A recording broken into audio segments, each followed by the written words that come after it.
Hola, ¿qué tal? ¿Cómo están? ¿Se me escucha? ¿Todo bien?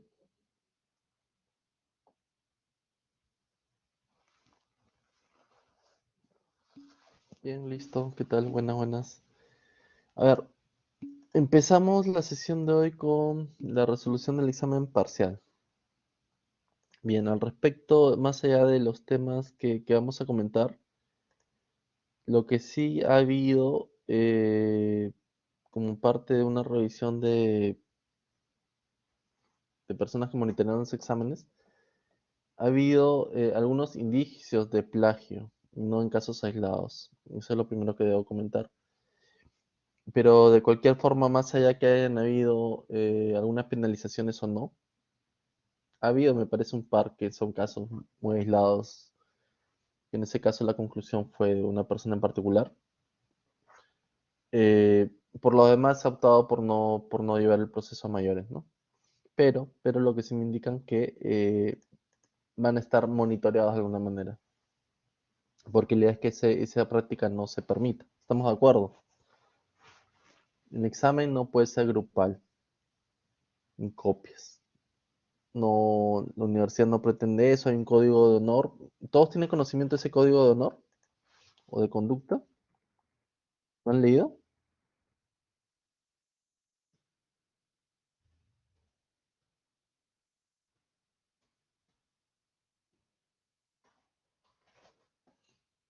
Estoy seguro que en otros ciclos sí les han indicado eso, ¿ok? Si lo han leído, por favor, llévenlo a la práctica, ¿sí? Y eso para las personas que, bueno, cada quien sabe si lo realizan o no. Sabemos que este es un entorno virtual, las cosas pueden suceder así. Yo no estoy para calificar a nadie si ha hecho un plagio, ¿no? No es mi labor ni mi función. Pero no, de mi lado queda enseñar y ver los temas para resolución, ¿no? Y de mi parte calificar. Dicho esto, las notas han sido bastante buenas, y no costó mucho en algunos casos calificar porque los razonamientos fueron muy similares en muchos casos, entonces está bien. Si es lo que es, ningún problema. Si es la nota que se acabó. No hay que sobrepensar las cosas y eso es así. ¿Estamos claros con esta parte, por favor? Pero lo que sí, y no por un tema mío, por un tema del coordinador del curso, hago hincapié de que las personas, por favor, que han tenido esos indicios, que no son pocas, que sepan que van a estar monitoreados para cualquier evaluación siguiente. ¿Estamos de acuerdo? Es un poco la advertencia que me indicaron que diera, ¿no? Porque está bien, ningún problema. Entonces, ¿todos han tenido acceso a las notas? ¿Sí? Para empezar, antes de compartir mi pantalla y ver los resultados del examen. Entiendo que sí, ¿no? Bien, listo, vamos a ver el examen.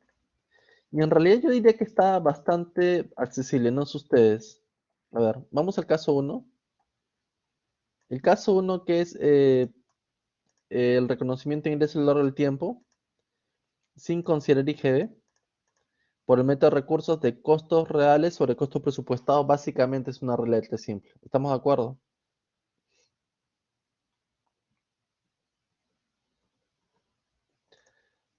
Entonces acá, bueno, eh, lo que se esperaba este reconocimiento de ingresos, bien, esta es la solución sugerida.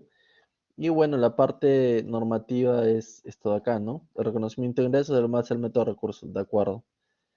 Eh, la fórmula del cálculo está bien. Si pusieron los cinco métodos, bueno, está bien hasta cierto punto, porque claro, con los cinco pasos del NIF 15 se aplica para todo, pero acá era un tema mucho más específico, ¿no? Entonces, el devengo está bien. Ahora, lo que sí en algunos casos no se ha tocado el tema o el puntaje total en este sentido, es que en algunos casos han reconocido una especie de ingreso diferido y una sobrevaluación de la cuenta por cobrar. Eso tómenlo en cuenta. El hecho claro, el ingreso está bien, pero la cuenta por cobrar estaría sobrevaluada al registrarlo contra un ingreso diferido, ¿no? Esa partida en realidad no existe. Es una partida de control, pero no es que tú tienes por cobrar el total, ¿no? Inclusive hay personas que pusieron como cuenta por cobrar todo y como ingreso por diferir o diferido lo demás, bueno, no tiene ningún sentido. Eso no es que se ha desvirtuado esa pregunta, pero se les ha considerado un menor puntaje, nada más, para que lo tomen en cuenta. Las normas contables, bueno, NIS 15 claramente, con los párrafos también que resulta aplicable, no es NIS 15 en realidad. En sus propias palabras, sí se considera en la medida que tengan bastante coherencia. ¿Y qué recomendaciones? Acá la recomendación que fue muy similar fue que tengan control sobre costos, lo cual estoy de acuerdo. El control sobre costos es muy importante. ¿Se acuerdan que este tema lo vimos en clase? Inclusive les dije que este tema, ¿se acuerdan que me dijeron cuál es el que está mejor o peor, no sé qué fuera? Yo les dije, miren, está bien, todos tienen sus pros y sus contras, pero el tema de los costos es que quizás puedas volar en costos y eso te haga pensar de que tengas un mayor ingreso, pero si eres muy ineficiente, quizás estás sobrevalorando tus ingresos, lo cual no es así, ¿no? Es como por decir, estoy volando en costos, estoy un 60% de los costos, pero en el TIC estoy avanzando un 10%, pero como estoy usando ese método, ya de por sí me incrementa el ingreso de forma errónea, ¿ok? Entonces, claramente eso no representaría realidad económica, por lo cual tendrías que fijarte en eso y el comentario estuvo muy bueno de parte de varios de ustedes, ¿no?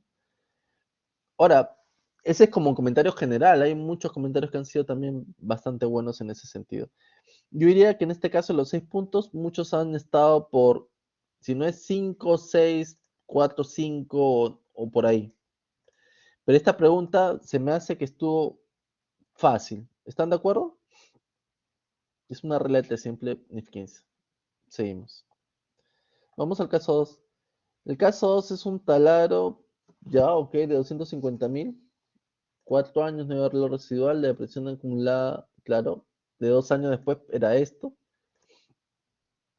Hay un desembolso posterior de 50.000. Entonces acá simplemente lo que te queda era, ok, poner a ver, lo vemos en el Excel mejor que acá está, ¿no? Lo separa, ¿cuánto es la depreciación del año del taladro? 62.500. ¿Cuánto es la depreciación de esa mejora por el tiempo restante? 25.000. Entonces, primero, ¿este es un costo posterior? Sí. Segundo, ¿cuánto es la depreciación? Bueno, la suma del original más la suma del nuevo. Se acabó. No era nada complejo tampoco. Y la definición es, bueno, yo creo que se enfocaba básicamente en lo que es un costo posterior, ¿ok? Un costo posterior, o sea, se enfocaba en eso, en el párrafo de costos posteriores. Por lo cual, entonces, el registro contable de costo-gasto, está bien. Las normas contables eran I 16, no hay otra más asociada. El tratamiento contable, bueno, que está relacionado con el tema de costos posteriores. Componentización también era un tema que esperaría encontrar en lo que es recomendaciones, lo que hablamos. ¿Qué más esperaría encontrar? Bueno, identificar si es costo o no, también es una buena recomendación que esperaría y que lo hablamos en clase. Con eso también ahí tienen 6 puntos más. Bueno, acá si ha habido errores deben ser muy pocos, ¿ah? Porque también no es algo tan complejo. Por lo cual si suman 6 y 6, hasta ahí tienen 12. Y si bueno, si fallaron algo de acá tendrían un 10 como mínimo, ¿no? Un 10. No sé si hasta acá estoy bien. ¿O hay alguna consulta respecto a las resoluciones de estos primeros casos, por favor? ¿Todo bien?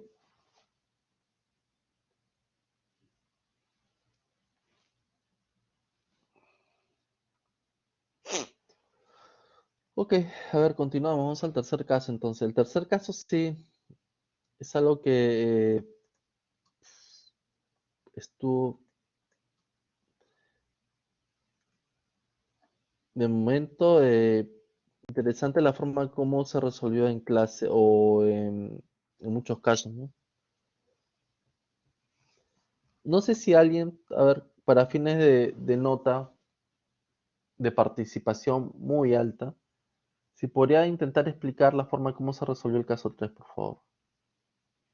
Hay varios que lo han hecho bien, pero no sé si alguno de ustedes se anima a decir más o menos cómo fue el planteamiento y el análisis en su conjunto como para llegar a esas conclusiones.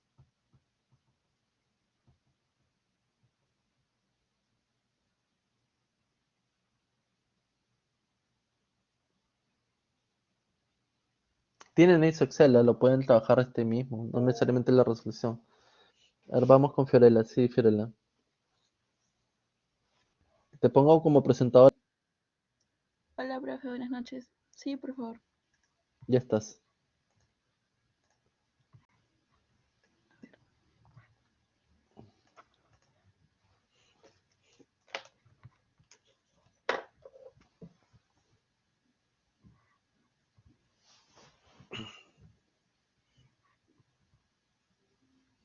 Profesor, no puedo compartir. Me dice que no estoy como... A ver, ahora sí de veritas.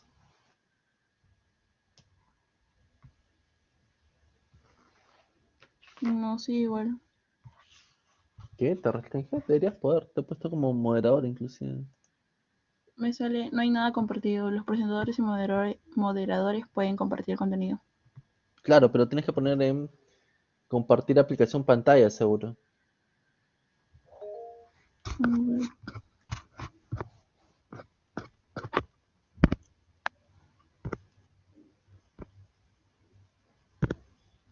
No, ha puesto a Yanire Fiorella. Yo soy Fiorella Ángela. Ah, ya. Ok, debe ser eso. Te refieres el ángel. Ok, listo. Ya estás, ahora sí, disculpe.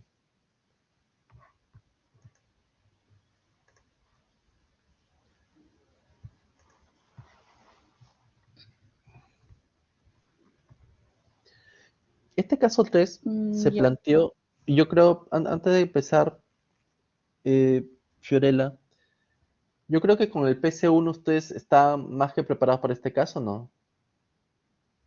Sí, más o menos. En varios puntos. Este caso no es que se basó en el PC1, pero yo creo que tuvieron algunos aspectos del PC1 para tomarse en cuenta, ¿no? A ver, dime. Ya bueno, profe, yo primero hice los asientos para más o menos guiarme en hacer Ujú, los estados, porque en realidad no pedían asientos, pedían estados. exacto. Ya bueno, en el año 1 tuve un ingreso de 200 por los servicios prestados y un gasto de 160. ¿Y este gasto de 160 de qué era? Ah, ya, era de un gasto de planilla, si no me equivoco.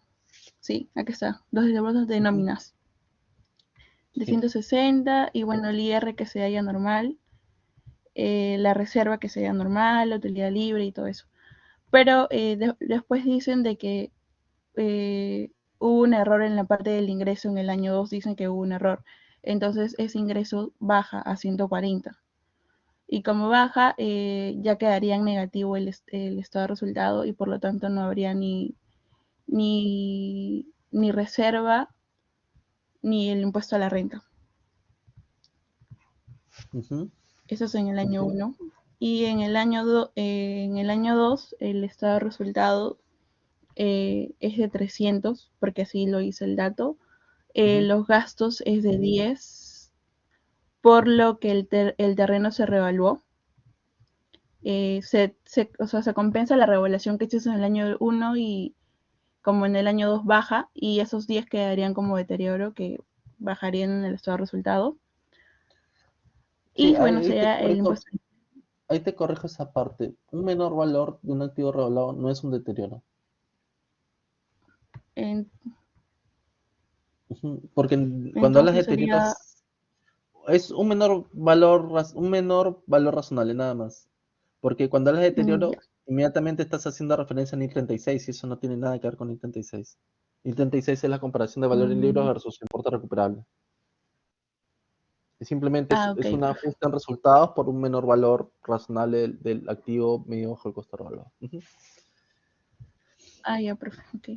ujú, Ya. ok. Y bueno, acá sería la reserva porque quedó en positivo y la utilidad libre disponible.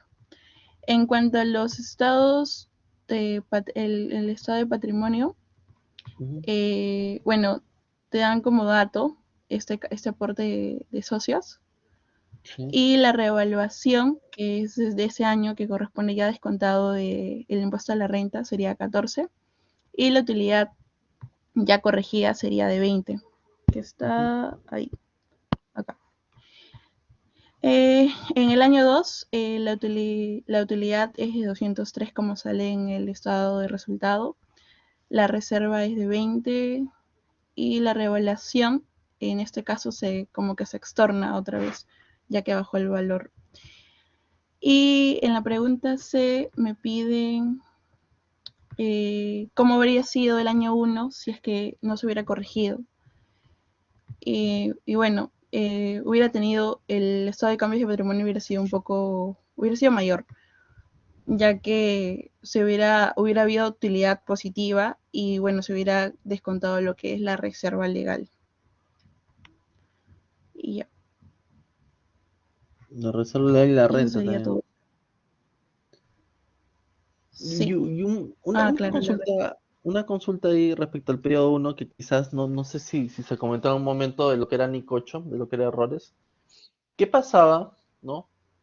A ver, y esto también para que lo tomes en cuenta. Supuestamente, si tú hiciste un cálculo de, de utilidad, ¿no? En su momento, también hiciste un cálculo de renta, ¿no? Ujú, Y pagaste renta. claro, ¿De cuánto era? De 12, sí. ¿no?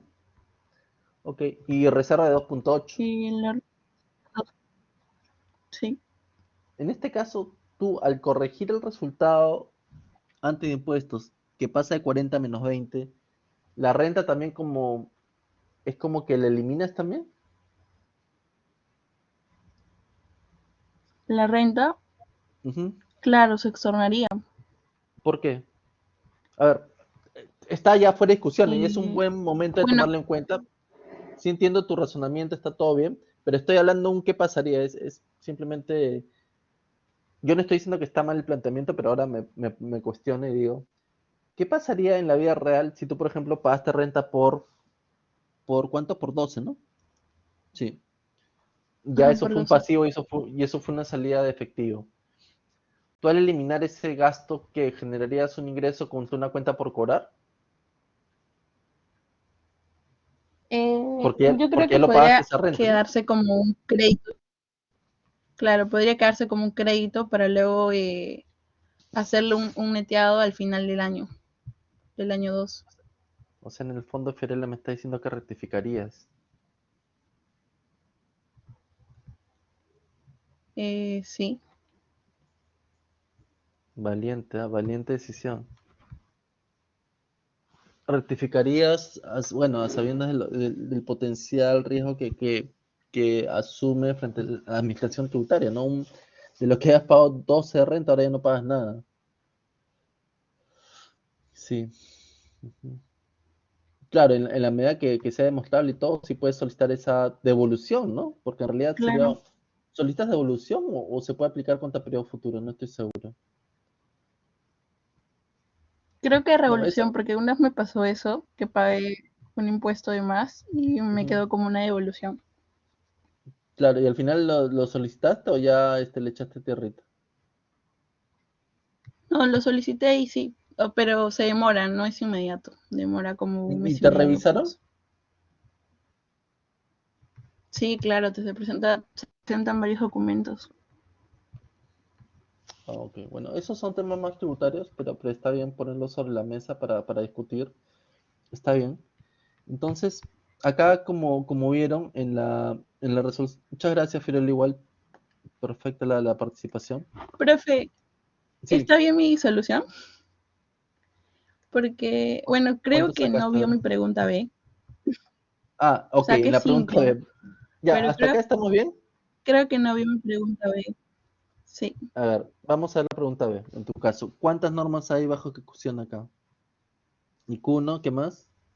Ah, NIC 8, NIC 16 y NIC 12. ¿Y cuánto sacaste ahí? 5 de 8 en total de la Mira, pregunta. No sé ahí, en ahí por realidad ejemplo, cuánto. sí, Ah, ahí por ejemplo faltó NIF 15 de ingreso, que la vimos. A ver, ahí está ah, reconociendo un sí, ingreso, ¿no? Para empezar, la NIC 12 aún no la hemos visto, porque habla de lo visto en clase, ¿no? claro. Pero bueno, Ajá. lo hice como a lo largo de los otros cursos de NIF tributaria. Sí, claro, bajo esa Digamos lógica también. también diríamos que ha visto un pago de planillas que es ni 19. Sí. O sea, está bien, pero a ver, y baja en la pregunta C, que era el tema del alternativo, ¿no? Ajá, del alternativo. Sí, Es sí, que lo que sí. pasa es que yo Ah, creo que no vio la B porque estaba muy abajo y como estaba en orden A, C y creo que la B no la vio. si tu caso es muy aislado, podríamos revisarlo. Mandas un correo para revisarlo, sí.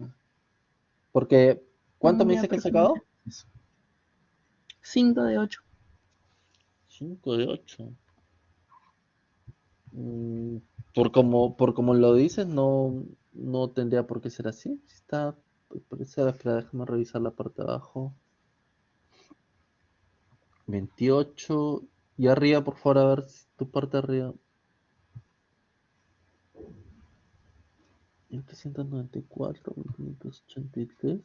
Espera, 14 menos 14 y 290 es la utilidad, la parte A. El resultado del periodo es 290 y no es 203. A ver, Acá. 290 tengo yo. A ver, un segundito. Hasta el gorro.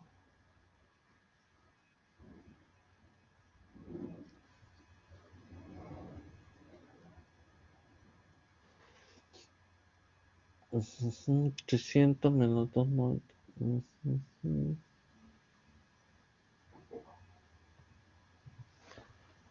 290, y ahí cuánto tienes, perdón, menos el impuesto de la renta, ¿no? Sí. Ok.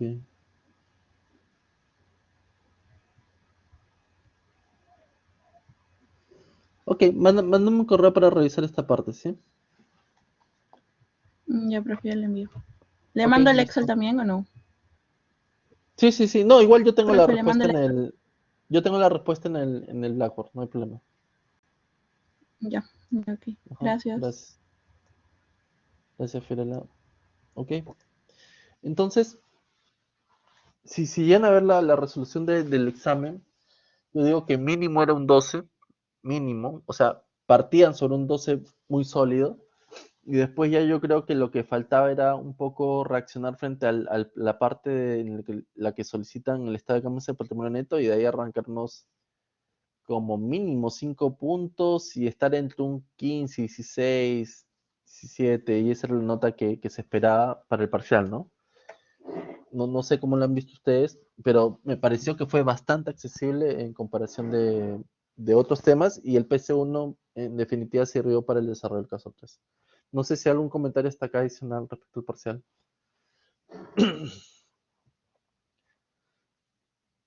Pero sí, sí, nada, yo creo que debemos voltear la página todos, simplemente con esa indicación que hay al inicio de los indicios de plagio, ¿no? Pero bueno, ya eso es un tema que me indicaron realizar. Pero de mi lado, todo bien. Lo que sí, también con el coordinador del curso acordamos en que el tema de las participaciones, vamos a tratar de hacer la forma de no hacerlo tan intenso. Me parece que algunos han indicado que esa parte se vuelve demasiado intensa para ustedes. Vamos a ver la forma de cómo dosificarlo. Se espera que lean del todo el curso. La idea tampoco es matarlos por no saber teoría, ¿no? Me interesa más la parte práctica. Y eso, ver la forma. Lo que me interesa es que ver la forma que todos participen. A veces, si todos participaran, yo no tenía ningún problema en que participen, se tomen en consideración, pero a veces cuesta que participen. Entonces ahí es que se monitorea quiénes faltan y se les pregunta, ¿no? Entonces eso es algo que también se va a tomar en cuenta en esta segunda parte del curso. Y también compartir con ustedes las participaciones tomando en cuenta eso de ahí. ¿Estamos bien? No sé si está acá algún comentario adicional al curso. Yo creo que lo que pudo haber pasado en el PS1 a nivel de notas, claramente se ha visto revertido en el parcial. Parcial, el promedio ha sido bastante alto, lo cual me alegró. Sí, Félix.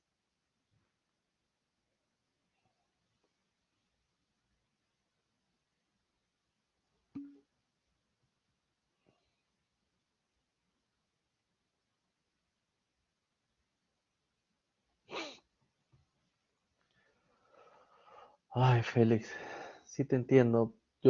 Y creo que los horarios ni los coordinadores del curso lo meditan porque es un chocolateo tal que no se les tiene que cruzar a nadie con nadie. No sé si me dejo entender. Entonces, eso es lo que se complica porque para mí lo lógico es que si el curso está de noche, el examen debería ser de noche. Eso para mí tiene bastante lógica, claro. Entonces, sí, sí, sí los entiendo. Pero puedo hacer la consulta, pero creo que en esos casos ni el coordinador del curso está al tanto de eso. Ni siquiera él llega. Porque es un chocolateo que lo hace, me parece, registros académicos para que se den. Sí. Pues no está de más consultar si se puede.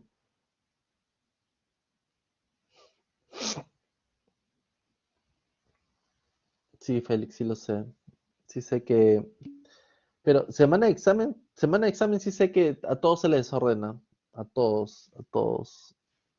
Porque Porque claro, ustedes ya tienen un horario fijo en su semana, saben qué es lo que van a llevar y en la semana de examen ya no saben ni en qué momento va a ser, ¿no? Y por más que ustedes intenten hacerlo, bueno, se complica como indicas, Félix, está bien. Pero igual, considerarlo está bien. Pero yo creo que el tema del tiempo también yo creo que fue adecuado. En el caso del estado de cambios del patrimonio neto no se pidió asientos, pudieron haberlo hecho directo, pero con los asientos yo creo que también se refuerza un poco el tema. Pero los otros dos casos estaban bastante, bastante bien. Listo. Entonces, con eso salimos del examen final. Salimos de la evaluación docente. Espero también cambiar, mejorar esa evaluación en estos días para la siguiente evaluación final. Sí. Y lo último sería ver la mitad del curso que sigue. ¿Estamos de acuerdo? Entonces, si hablamos de la segunda mitad del curso, se reduce solo a dos temas. ¿Cuáles son? El curso de dirección contable, después del examen parcial. Se reduce, como indica Yulisa, exacto, NIF 9 y NIC 2, nada más. Es lo que tenemos que ver. Entonces, eh, esto pasa por un tema de autoconocimiento. A nivel de NIF 9, hay un curso actual que creo que no es de Sumaya, que se llama Instrumentos Financieros. Entiendo que nadie lo está llevando actualmente, ¿no?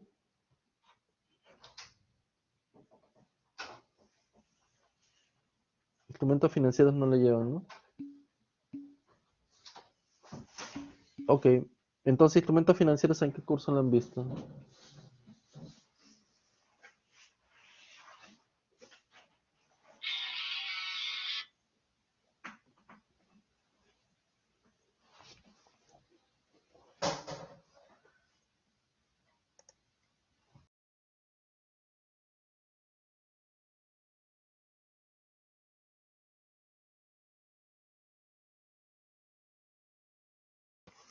¿Aló? ¿Llegaron a ver instrumentos financieros en algún otro curso?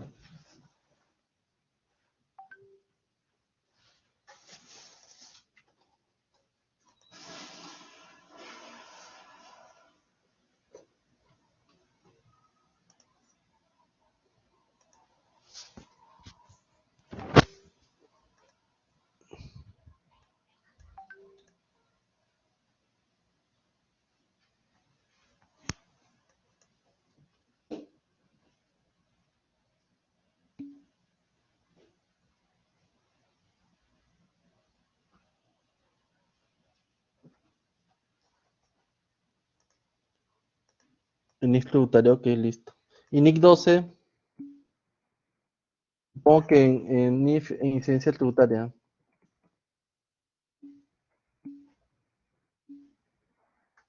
Bien. Entonces, la idea de esto es, por favor, que puedan repasar su material.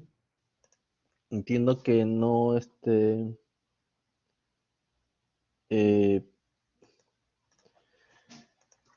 es repasar los casos, ver qué podemos asimilar a esto y complementar lo que vamos a ver. La idea es que este tema de NIC 12 se asume que es más complejo en estas alturas, dado el nivel de lo que es las competencias, ¿no? Que se mide a un nivel muy, muy alto en este curso. Entonces, hoy día, por favor, la idea es simplemente repasar algunos conceptos de NIF 9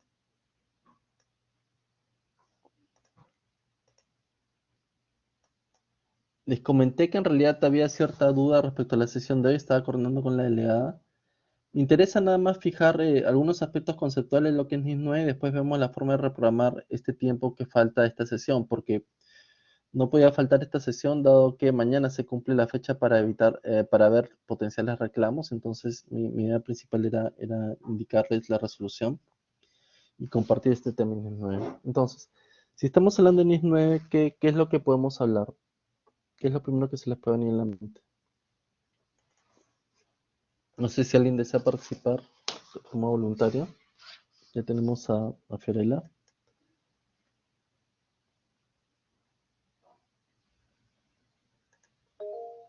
Sí,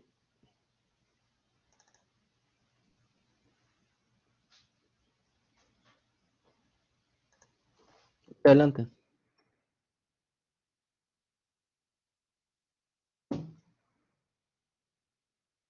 Félix, ¿puedes hablar? Sí, profe, perdón, ¿se me escucha? Sí, sí, ahora sí. Sí, básicamente cuando hablamos de instrumentos financieros estamos viendo Ujú. la forma de registrar y contabilizar instrumentos financieros tales como acciones, bonos, derivados financieros, en su forma de reconocimiento inicial y forma de reconocimiento posterior, ¿no? Ok. Si hablas de acciones, por ejemplo, cómo lo enfocas tú? Porque es un término muy amplio, ¿no? Claro, es como un registro de un instrumento de renta variable en el cual depende Ujú. si si se va a decidir mantener para la venta o vivir, no vivir, sino registrar los rendimientos durante un tiempo indeterminado, ¿no? Ok, y tú llevaste el curso de eh, fusiones, adquisiciones, valorización de empresas. Sí, hace 2 años, si no me equivoco. ¿Con quién lo viste? ¿Con Cristian Pérez o con Luis Esquich? Sí, Con con Cristian. Cristian Pérez. Ah, bien. En Sí. esa parte vieron el tema de empresas que compran empresas y adquieren acciones, ¿no? En las Sí, si cuales era tenían, subsidiaria, si era asociada, ¿no? perfecto, subsidiarias NIS 10, NIC 27, asociadas, NIC 28. Y en ese caso también, como tú indicas, compraban instrumentos de rendimiento variable. Entonces, ¿por qué también meterla en NIS 9? ¿O cuál sería la diferencia primordial ahí?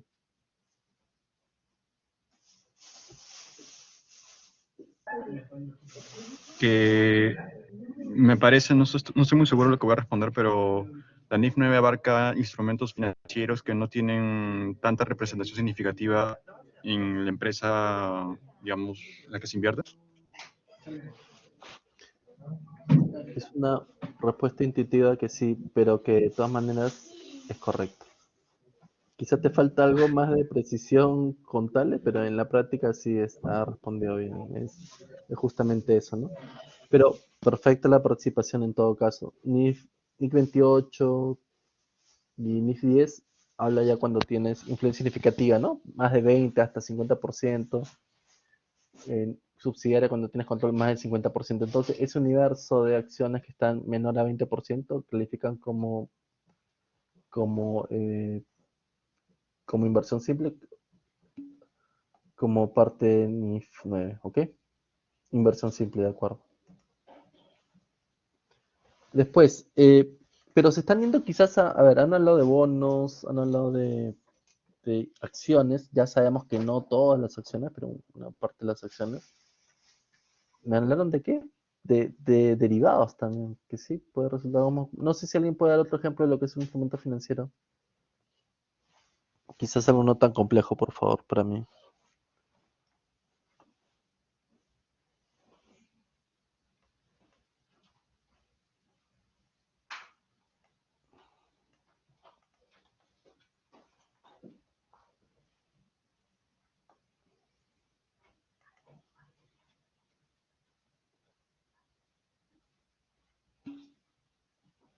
Costo amortizado en la medición de activos financieros. Ok, de acuerdo. Esa es una forma de cómo clasificar y evaluar los activos financieros. Por ejemplo, un bono puede ser clasificado como indica Fabricio. como un costo amortizado. Ujú. Pero otro ejemplo de lo que, o un ejemplo más representativo de lo que podrían ser activos financieros, activos o pasivos financieros medios al costo amortizado, ¿cuáles son? Lo hemos visto durante clase, ¿no? En la primera mitad del curso lo hemos visto. Hemos visto ejemplos de, perfecto, Félix, Kathleen, las cuentas por cobrar. Las cuentas por cobrar comerciales, ¿no? Son aquellas generadas producto de NIF 15. Exacto. Esas cuentas por cobrar generadas a partir de ingresos con contratos de clientes son activos financieros. Bien. Entonces, si vamos a la definición, para empezar, ¿cómo definimos qué es un instrumento financiero? Bueno, ya lo han haber visto anteriormente, pero es un tema dual, ¿no? Es para lo que da para una empresa. Por un lado, es un activo financiero y para otro puede ser un instrumento de deuda patrimonio. ¿Ok? Tan simple como eso, pero es siempre un tema dual. La única forma que para que sea un activo financiero y no un instrumento de patrimonio son las acciones. Como indica Félix, claramente son instrumentos de renta variable, ¿no? ¿Variable por qué? Porque no sabes si vas a ganar, inclusive, o sea, no sabes ni cuánto vas a ganar y no sabes si es que vas a ganar, porque también puedes perder. Un instrumento de renta fija se asume que tienes un derecho fijo a cobrar, ¿no? Llámese una cuenta por cobrar, producto de ingresos con clientes, un bono. ¿Qué otro ejemplo más podría ser? Por acá creo que tenemos los ejemplos, no estoy seguro. Aquí están, ¿no? Ok. Si estamos repasando rápidamente lo que hemos visto, el instrumento de patrimonio en una entidad claramente hace match con el instrumento de patrimonio en otra empresa, de renta variable. Lo que acá yo tengo un derecho contractual a recibir efectivo, ya sea producto de NIF 15 o de un préstamo. Para la otra empresa también va a ser una obligación contractual de entregar efectivo. Y respecto a los ciertos contratos cancelables con acciones de la empresa, bueno, ya son algunos híbridos, ¿no? Que implican entender cuál va a ser su futura, su futuro aplicación, por decirlo de una manera, ¿no? Que resulta algo híbrido. Ujú. ¿Llega a haber un ejemplo de estos ciertos contratos cancelables con acciones de la empresa? ¿O cuál es la dinámica detrás de esto en todo caso?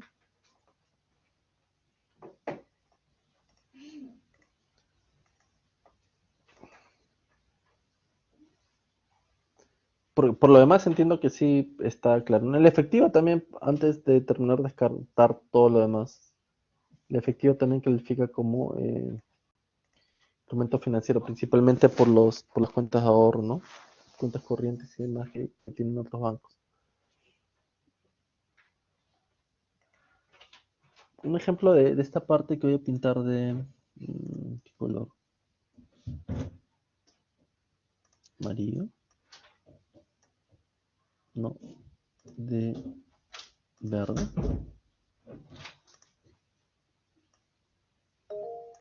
Sí, Félix.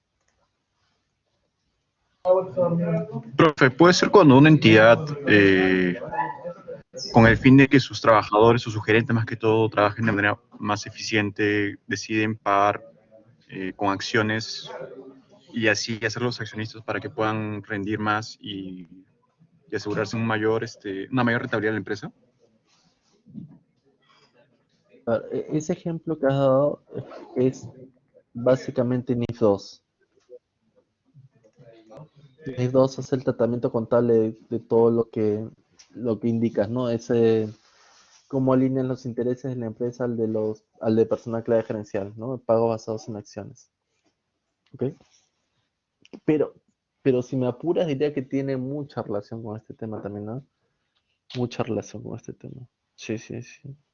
Porque lo que estás midiendo es valor razonable del subyacente, ¿no? Que en este caso serían las acciones. Acá también de una u otra forma haces eso. Y lo explico con un ejemplo quizás para ver si lo pueden captar. Pero en realidad esta relación, diría que en el 32 es básicamente el análisis de esto, ¿no? La relación de deuda patrimonio. cuando un instrumento es de deuda patrimonio, puede resultar en algunos casos complejos, en otros difíciles, pero sí es importante porque acuérdense que sobre estos ratios mueven muchos indicadores, ¿no? Rentabilidad, solvencia, ¿no? Principalmente solvencia, y solvencia es uno de los principales para ver la continuidad del negocio. Qué tan apalancado puedes estar. Ujú. Entonces, a veces lo que busca en la norma contable, acuérdense, es realidad económica.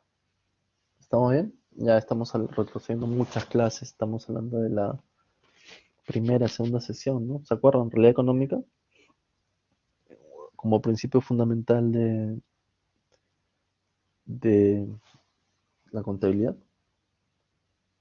Entonces, a ver, vamos por un caso. En este caso, imaginen que, a ver, como ese programa, ¿cómo se llama? Charles Tanques, ¿no?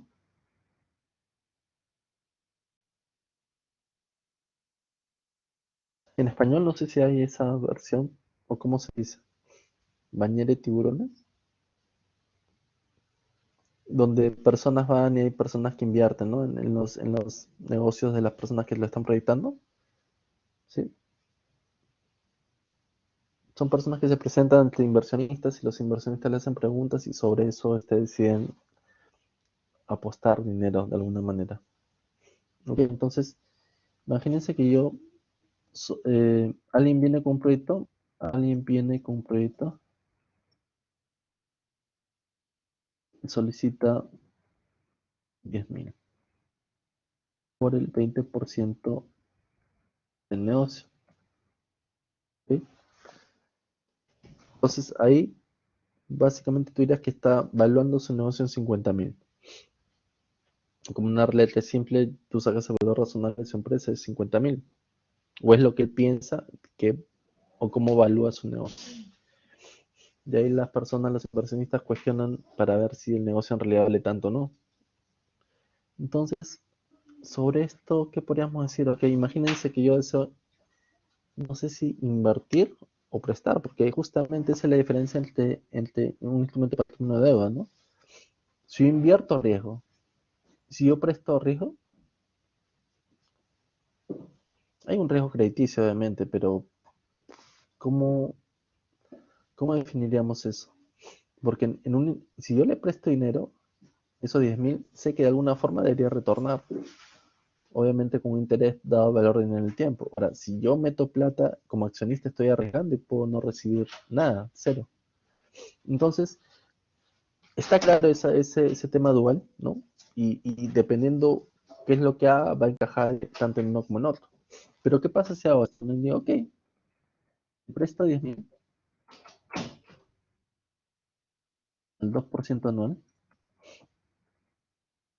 con pagos a partir del quinto año, a partir del tercer año, ¿no? Adicionalmente, tengo la opción, el tercer año, de adquirir eh, un bloque de acciones por los 10.000, ¿no? A, por un bloque de acciones valorizados en fecha del desembolso.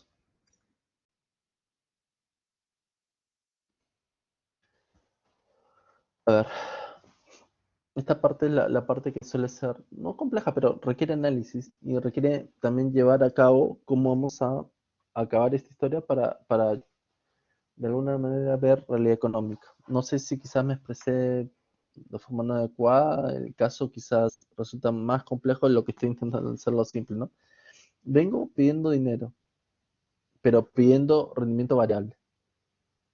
Ahora, vengo y yo te digo, ¿sabes qué? Yo te voy a prestar 10.000 al 2%. Entonces ya después ustedes sacan su cuadro del costo amortizado y, ok, genial, para uno será un préstamo, pero en el fondo también tiene un instrumento de patrimonio, porque yo tengo esa opción de que al tercer año, imagínate, si a la empresa le va bien, y su valor razonable, si está cotizado o no, lo que fuera, pero las ventas se disparan, yo ya no voy a querer cobrar el dinero, yo lo que voy a querer hacer es ser accionista, entonces yo ejerzo la opción, ¿les parece? Entonces, pero si el negocio va mal, y lo sabes que no ejerzo la opción, devuelve mi plata, nada más.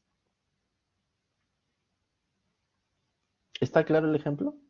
Entonces, ustedes, como contadores de esta empresa, ¿qué dirían? ¿Lo registran como un instrumento de deuda o como un instrumento de patrimonio? ¿Consideran que esta clase de transacciones tienen sentido? Para el inversor, asumiendo que es un instrumento de patrimonio, claro, porque tiene un doble chance, ¿no? La persona que recibe el dinero está tan necesitada del mismo que también dice, bueno, a ver, me está prestando dinero y está confiando en mí. ¿Qué es lo peor que puede pasar? Que me vaya bien. Porque si me va bien, él va a también tomar parte del accionariado, pero cuando me va bien.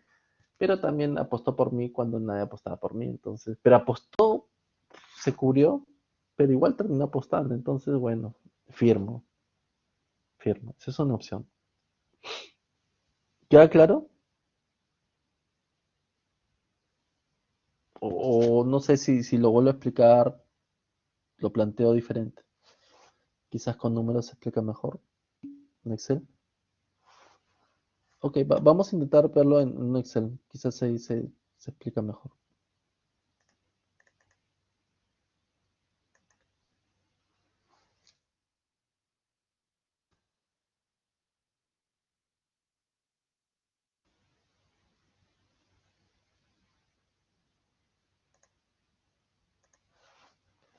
A ver, imagínense que yo estoy prestando 10.000, ¿no? 10.000 por una tasa del 2 anual, ¿sí?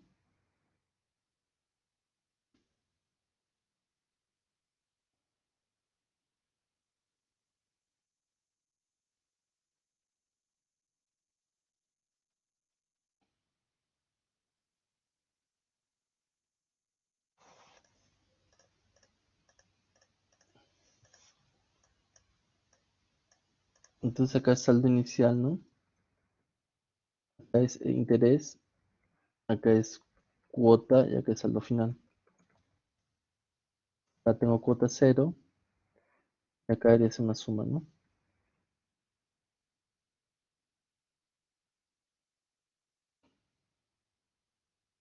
Debería continuar así.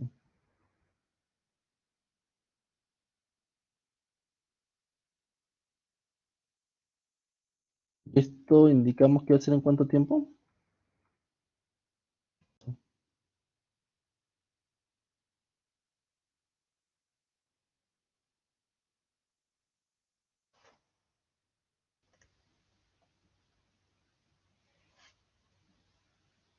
Tercer año, ¿no? Ok, entonces acá deberías pagar básicamente 10.612.08.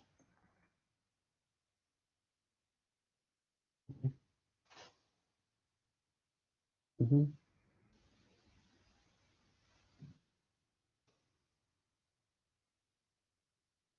Si queremos ver la tasa efectiva, ¿cuánto sería acá? 0,0. Esto, ¿no?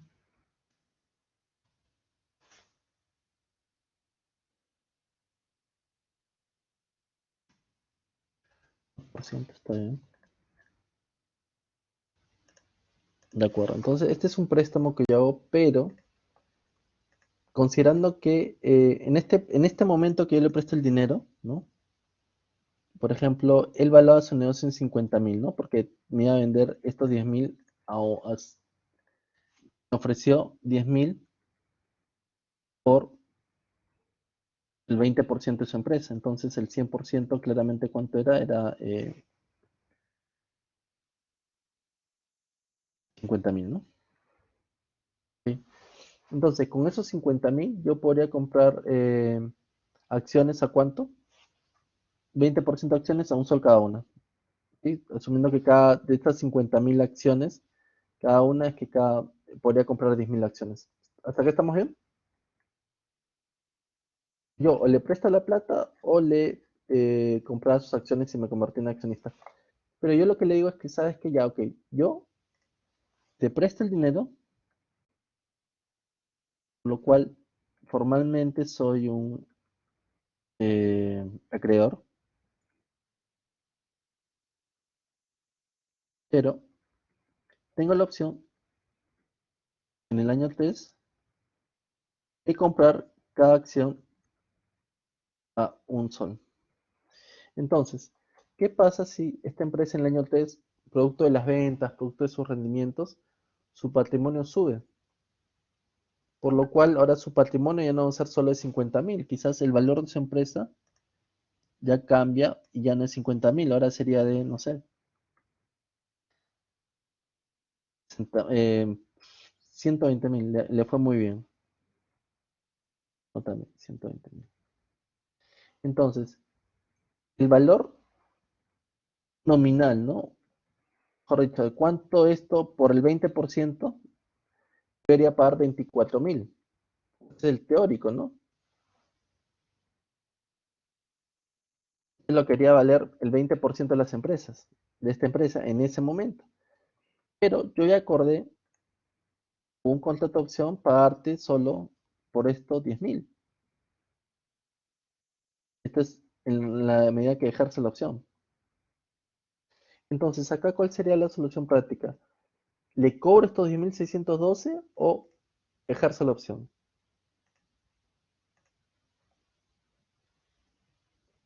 Esta empresa vale 120.000, entonces yo tendré que pagar 24.000, pero con la opción ya tengo como que un acuerdo para comprarle esas acciones a 10.000.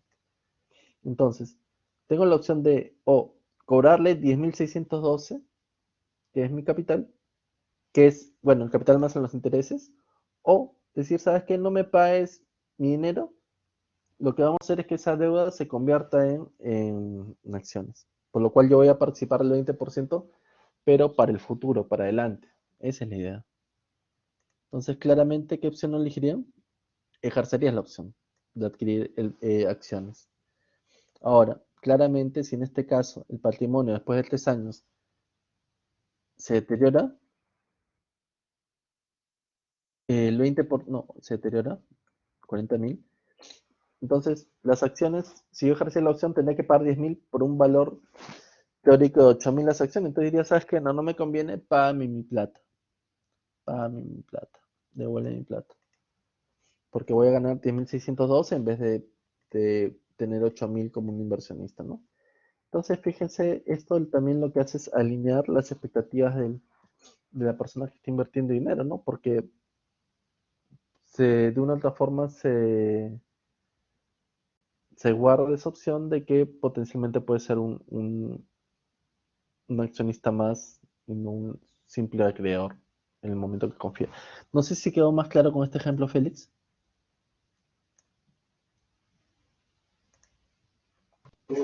Sí, profe, más claro. Muchas gracias. Ok, bien. Pero entonces, la pregunta para ustedes sería, ya si ahora está más claro, ¿cómo lo registrarían al inicio?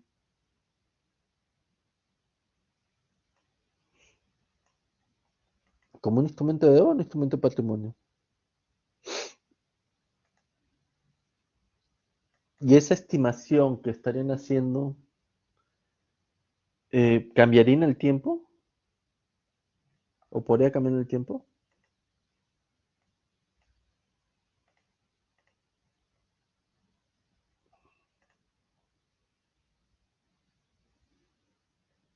Igual, por favor, de cualquier modo es un juicio crítico, independientemente de la alternativa que den. No espero que tengan una sola respuesta. Es un caso realmente complejo. Pero también tienen que ver en cada momento de tiempo qué tan factible resulta de que el acreedor, llamémoslo acreedor, ejerza la opción. Si es más probable que ejerza la opción, claramente es un instrumento de patrimonio. Si no fuera así, se queda como instrumento de deuda. No sé si me deja entender. Depende mucho del valor razonable de las acciones, no de la empresa en sí. Y a nivel nominal dices, ok, esta empresa vale tanto, yo adquiriendo el 20% de esta empresa, ¿qué pasaría? ¿Tendría sentido que la persona ejerza o no la opción? Sí, no. Y en base a ese razonamiento es lo que yo concluiría sin instrumento de patrimonio. Ahora, ¿eso puede cambiar? Por supuesto, en la medida que se lleguen, no se lleguen a ciertas definiciones. No sé si queda claro también ese último razonamiento. Pero es algo que puede resultar bastante dinámico. Es algo que puede resultar bastante dinámico ese razonamiento. Cancelables con acciones de la propia entidad, porque son instrumentos híbridos, ¿no? Lo cual también se da. Que es un mix justamente entre ese rendimiento variable y fijo, ¿no? Es un híbrido. Por eso es que también califica como un instrumento financiero. Es esa parte, es el mix de ambos, ¿no? Rendimiento fijo variable. Comprende ambos en realidad. Entonces acá, por favor, siempre veamos que es un tema dual que se da entre empresas también, ¿no? Ese es otro tema que la NIF 9 nos indica. En este caso, el ser empresa ya no aplica sobre impuestos, no aplica sobre planillas, ¿no? Reduce o restringe mucho más, a pesar de que es una norma que cubre muchas otras o elementos dentro del estado de institución financiera, está resultados también, lo restringe de alguna manera, ¿no? Entonces, si tuviéramos que hacer un breve resumen, diría que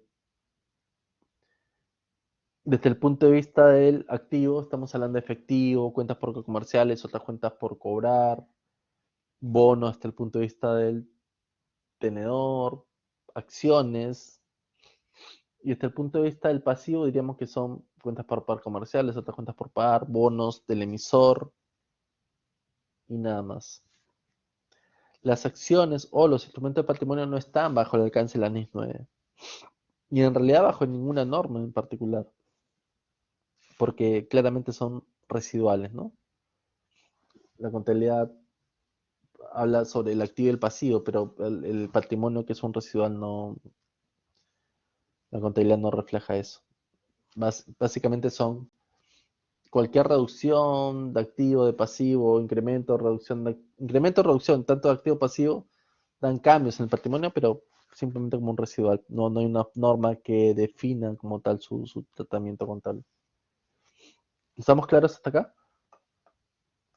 Entonces, una vez que tenemos esa definición de lo que puede hacer un activo financiero, estamos viendo que cubre un universo muy amplio de temas, ¿no? Ya vimos que en este caso, como Félix indicó de forma intuitiva, no cubre lo visto en IFRS, en IF 27 ni 28, ¿no? Que son inversiones en las cuales tienen, a ver, respectivamente, influencia significativa, control o también control conjunto, ¿no? En el caso de los negocios conjuntos. De acuerdo. NIF 16 tampoco incluye.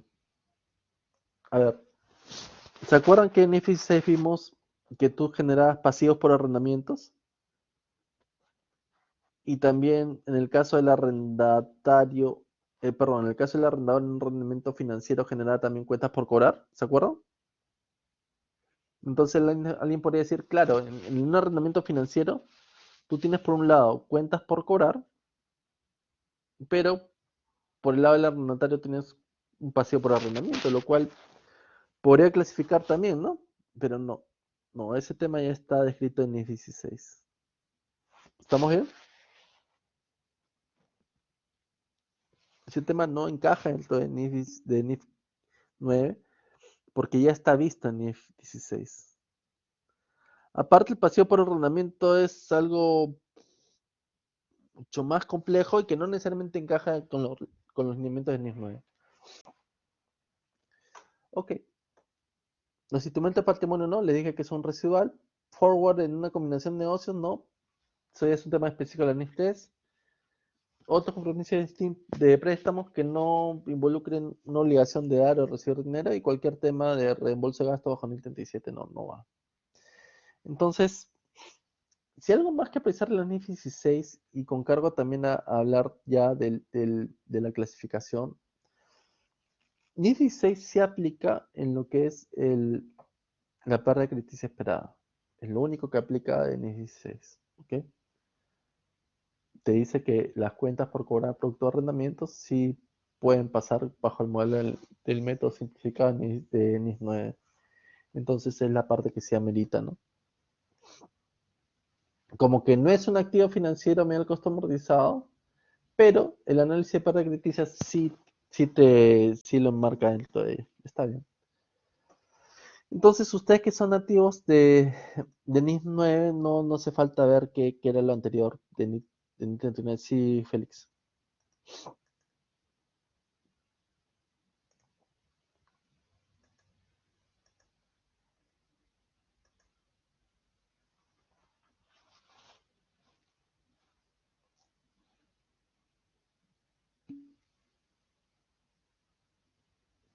¿A qué se refiere con forward de combinación de negocios? En realidad entiendo que la NIS 3 tiene tantos elementos específicos, ¿no? De que debe ser que un instrumento derivado, producto de una combinación de negocios, no esté marcado dentro de la NIS 9, ¿no?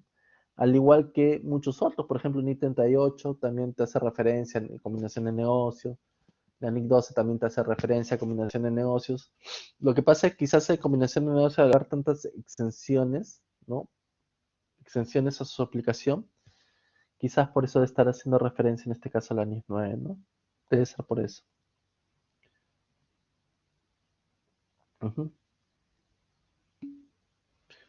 Bien, entonces, ustedes ya que son nativos de NIS 9, no hace falta ver lo que era la NIS 39, pero créanme que ahora es mucho más fácil de enseñar, lo cual es, ¿por qué? Porque está basada en principios, ¿no? Y la forma en cómo clasificas los activos y pasivos financieros ya te da la pauta para su reconocimiento. Por lo cual diríamos que el modelo de negocio es algo importante en la clasificación de los activos financieros, ¿no? Entonces, los activos financieros diría que se traducen en estos tres. Y los pasivos financieros con cargo a resumirlo demasiado, diría que está acá. ¿Ok? No sé si están de acuerdo. Los activos financieros pueden desprenderse en estas tres clasificaciones. Los pasivos financieros usualmente suelen ser medidos al costo amortizado, principalmente. Bien, entonces, ¿cómo es que llevas a cabo este razonamiento? Bueno, o esta clasificación está basado en el modelo de negocio de la empresa, ¿no? Esto lo vamos a ver la siguiente semana. Pero este es el cuadro que vendría a ser importante dentro de mis 9, ¿no? No sé si lo han visto antes, no sé si alguien me puede comentar a qué se refiere el modelo de negocio como parte del análisis de NIS 9 para la clasificación. Ya al clasificar también de una otra forma estás midiendo, ¿no? O te dice los indicadores para su reconocimiento.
El costo razonable se mide en valor razonable y se reconoce. El costo razonable se mide a valor razonable y se reconoce en la variación del orden. Ya. Pero para eso tienes que haber, de alguna otra manera, clasificado ese activo financiero como a valor razonable con cambio en orden. Y para eso tienes que hacer este análisis, ¿no? Que te da 19.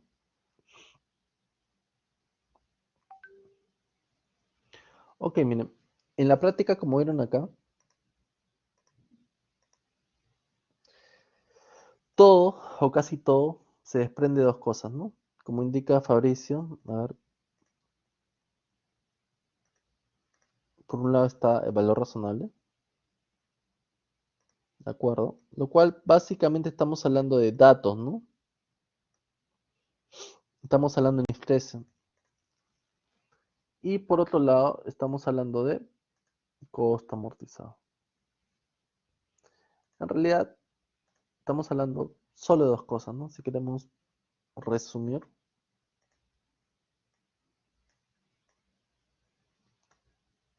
¿Ok? NIS 9 en realidad habla más allá de la identificación del que es un instrumento financiero, más allá de su clasificación, que pueden ser cualquiera de estas tres. En estricto te dice que tú tienes dos formas como reconocerlo, ¿no? Una, el costo amortizado, otra su valor razonable. El valor razonable, como vamos a ver la siguiente semana, que vamos a tener más de tiempo, está relacionado con estrés, ¿sí? Y costo amortizado es claramente valor lineal del tiempo. De una u otra forma lo hemos visto en IF 16, de una u otra forma lo hemos visto en IF 15, entonces no tendríamos que meterle tantas balas ahí. Costo amortizado de forma inherente lo hemos visto. Entonces, la forma de cómo hacerlo es lo último, por decirlo de una manera. Lo primero que tienes que ver es pasar este colador. Cualquier instrumento financiero pasa por este colador y decir dónde cae, en cuál de estas tres va a caer. Pero no es un tema random, es un tema que tiene que estar basado en un análisis basado en esta diapositiva. ¿Ok? Entonces, por favor, revisen esta parte, pero la norma indica de que tú, en la medida que veas cómo gestionas tus instrumentos financieros, que se denomina modelo de negocios, y también ante la existencia o no de flujos contractuales de activos, descartas, ¿no? Y quizás ese es un tema que en muchos casos es el gran descarte, ¿no? Ojo, esa parte es importante. A ver, si el modelo de negocios es mantener un activo financiero con el fin de cobrar flujos y según las condiciones del contrato se reciben flujos en fechas específicas, se valora el costo amortizado, ¿ok? Entonces, para que un activo sea medido al costo amortizado, tiene que cumplir todo lo que indica este párrafo. ¿Estamos de acuerdo? ¿Estamos bien? Siguiente. Si el modelo de negocios tiene como su objetivo la obtención de flujos, como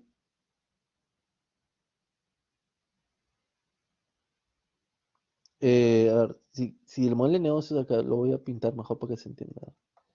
Si el modelo tiene tanto la obtención de flujos de efectivo como su venta,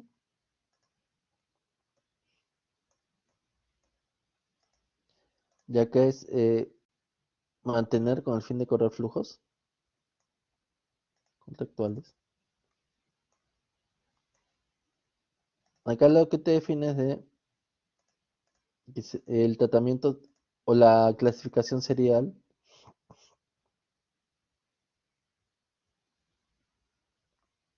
Interés en el registro de evaluación se registran en partidas de patrimonio, ¿ok? Está bien.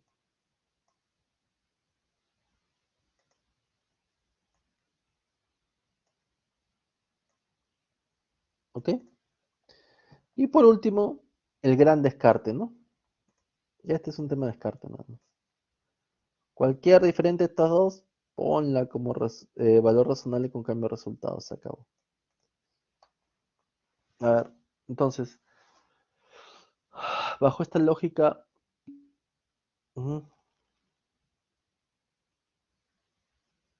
en sí, el modelo de negocios es el fin que será el instrumento financiero correcto, correcto.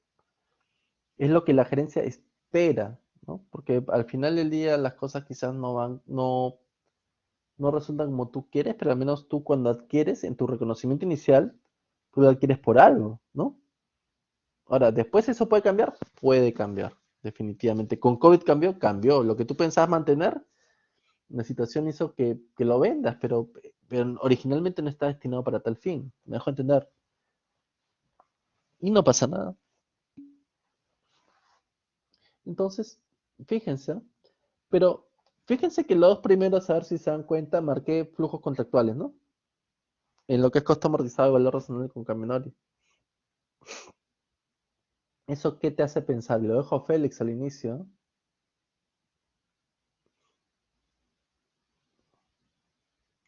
A ver, y con eso ustedes ya podrían decir, ah, ya de cajón, esto siempre va a ser en este sentido.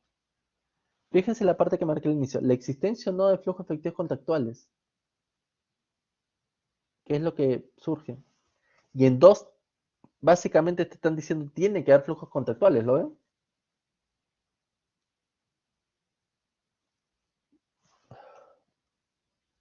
Muchos colores, voy a quitar esto. Y ahora sí tiene menos colores. No, mentira, parece siempre odio cuando las personas resaltan de más, pero bueno, parece que acá ha pasado eso.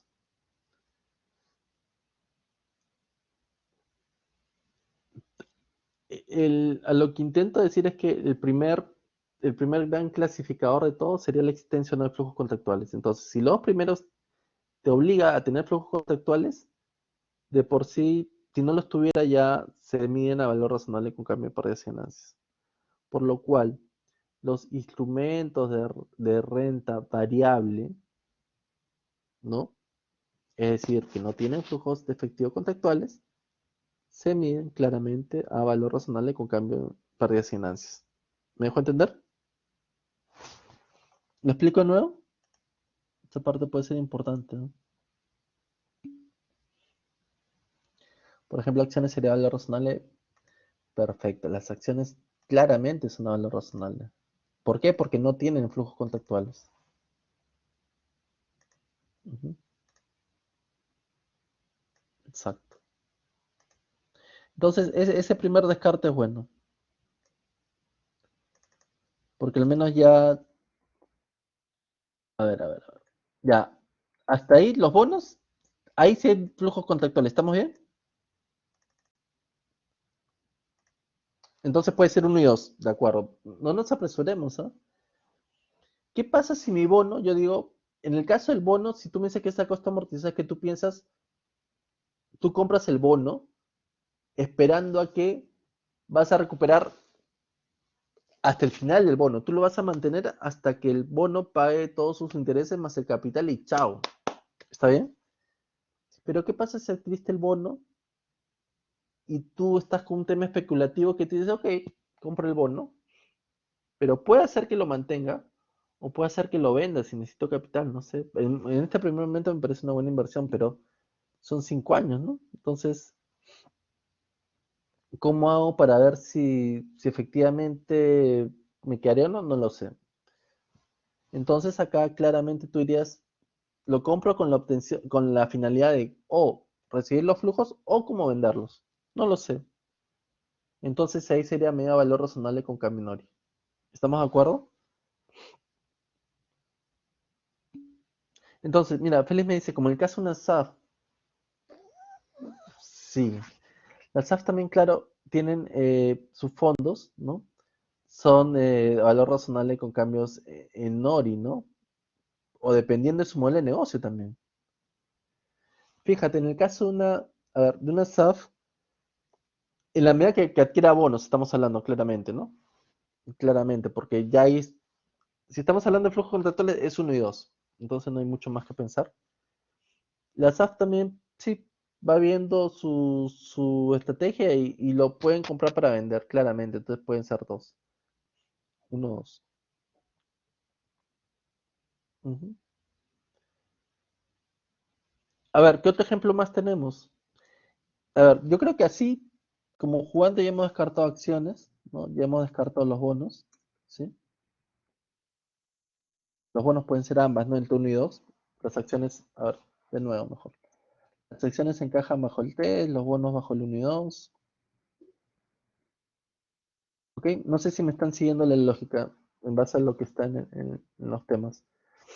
Las acciones, simplemente por el tema contractual, se bajó hasta el tercero.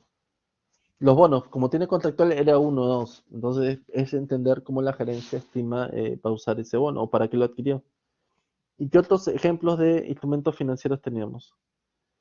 ¿Y las cuentas por cobrar comerciales dónde encajan? ¿Entre qué bloque los ponen ustedes? Uno, claramente uno. Ujú. un préstamo por cobrar, una deuda con el banco, una deuda financiera.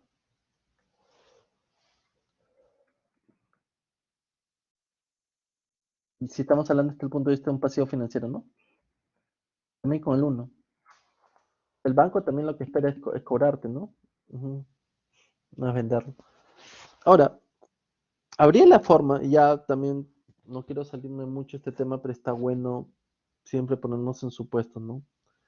Quizás me pueda alejar mucho del curso, pero creo que el curso siempre pasa a ser un tema secundario en la medida que entiendo que hay personas que siempre les interesa ponerse en estos escenarios alternativos, ¿no? ¿Qué pasa si, por ejemplo, me dice el profesor, y si mi empresa, a ver, en la empresa que veo, todas las facturas, todas, al 100% de facturas que vendo, se canjean con letras. Y las letras se envían el descuento. Entonces, ¿qué sería el 2? O sea, serían estas cuentas por cobrar comerciales, dado que todas las voy a mandar al factoring, ¿no? O al descuento. ¿Sería modelo uno o sería modelo 2? A ver, ¿cómo es que ustedes lo valoran?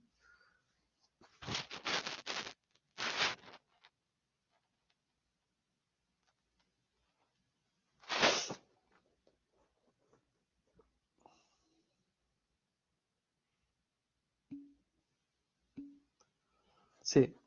A ver, ¿manejan el tema de letras en descuento factoring?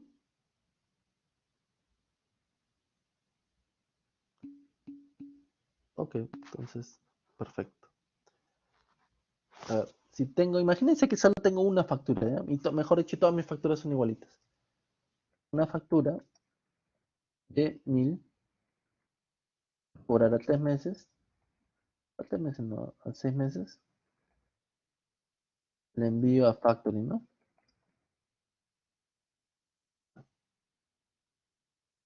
El mismo día de emisión. Se puede, ¿no? Sí, supongo que sí se puede. El banco me deposita 800.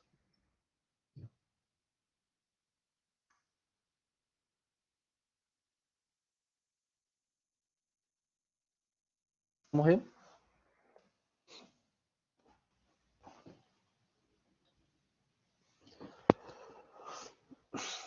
Y todas mis facturas son así.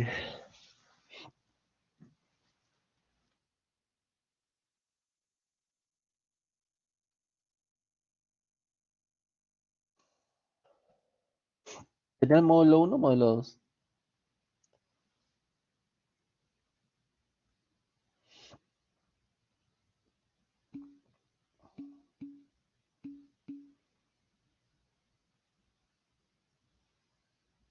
Ujú.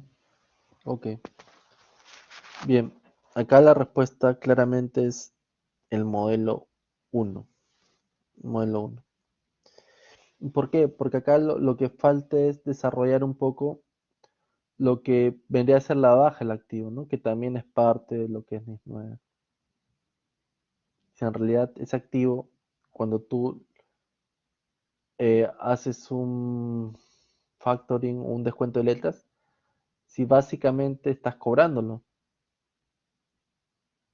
O en el fondo el factoring, un descuento de letras, lo que hacen es financiarte con una garantía de ese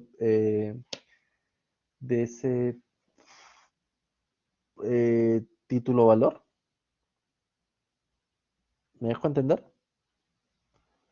En el fondo, cuando tú das a factoring algo, estás vendiendo la cuenta por cobrar, o lo que estás haciendo es financiarte, en el cual garantizas es con la garantía de esa cuenta por cobrar.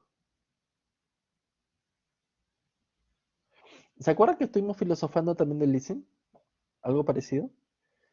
Que en el leasing o el rendimiento financiero en realidad es un financiamiento, ¿no? Pero a un menor valor, a una menor tasa de interés, producto del que el activo subyacente es la garantía en sí. ¿Se acuerdan? Quizás hagamos una analogía con eso y en el fondo también eh, podemos entender que un factoring o o un descuento de letras, es un financiamiento, porque el banco lo que hace es adelantarte el dinero hasta que el cliente cobre, ¿no? Hasta que el banco cobre al cliente. ¿Hasta ahí estamos bien? Pues la pregunta sería, ¿qué pasa si el cliente no le paga al banco? ¿Ustedes creen que el banco de alguna manera va a asumir eso? ¿O qué sucede ahí? Claro, esta factura, ¿no? ¿Se acuerdan? De 1000, el banco me deposita 840, ¿no? Seguramente por el valor en el tiempo y lo que fuera, listo. Ahora, se asume que el cliente debe pagarle al banco a los 6 meses esos 1000, ¿no? ¿Qué pasa si no lo paga? ¿Cómo creen que el banco funciona?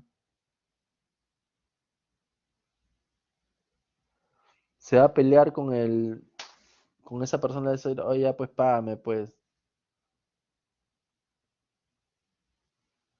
No, el banco te cobra a ti, ¿no? Porque tú, en realidad, por eso les digo que también en la práctica es un financiamiento con una garantía crediticia. Tú en ningún caso o bajo ninguna circunstancia al momento no estás transfiriendo un activo porque no estás transfiriendo ni riesgos ni beneficios, ¿no? De ese activo en realidad, por lo cual en la práctica no es una venta. Para venta tiene que a ver, también relacionando con NIF 15, ¿no? Estás cediendo control, ¿no? Tú no estás haciendo control sobre en sí porque no estás asumiendo ningún riesgo o beneficio subyacente, el banco no le interesa. El banco lo que hace es garantizar eso, ¿no? Es una garantía. Obviamente el banco no te acepta cualquier factura, ¿no? Te acepta facturas de clientes decentes, pero igual aún así, si el banco no le cobra, el que va a tener problemas eres tú. Al toque en tu cuenta corriente te descuenta eso. No sé si ustedes lo han visto en la vida real.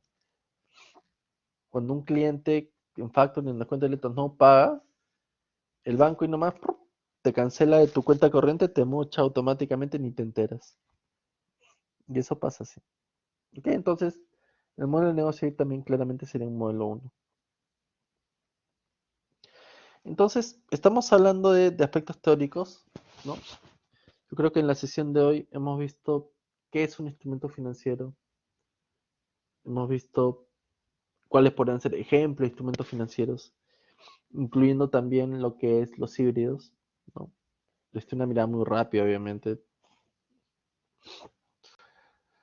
Hemos visto cuáles son las potenciales clasificaciones de activos en base al modelo de negocio.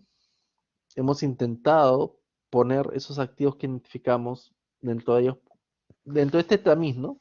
Y acuérdense que el primer tamiz siempre va a ser si hay flujo efectivo contractuales o no. Por lo cual las acciones, ni bien ven acciones, ustedes ya tienen que estar pensando que son medidas a valor razonable con cambios en resultados. Eso no debería ser tan complicado. Ujú. ¿Ok? Y todo lo demás sí puede ser un mix, dependiendo. Ok, entonces hablé con la delegada para hoy día quedarnos hasta acá, avanzar solo 1 hora y media.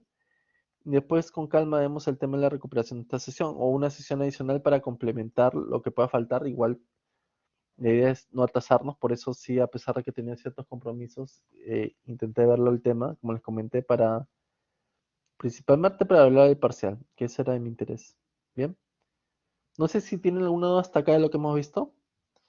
Igual continuamos la siguiente semana sin ningún problema a partir de acá.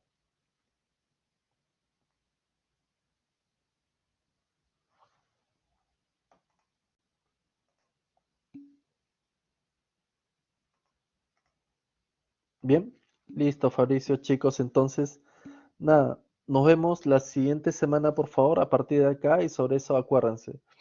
NIC 9, NIC 12, por favor, vayan repasando sus temas, vayan viéndolo. Es bueno que se refresquen, que lleguen más frescos al curso, repasando algunas cosas, sin ningún problema, y sobre eso lo podemos ver. Si tienen consultas también de otros cursos, lo vemos. Me interesa dar su enfoque que tienen para sobre eso profundizar y no ver temas tan generales, ¿no? O sea, ver temas más específicos de aplicación. Listo, entonces, nos vemos la siguiente semana. Chao, chao.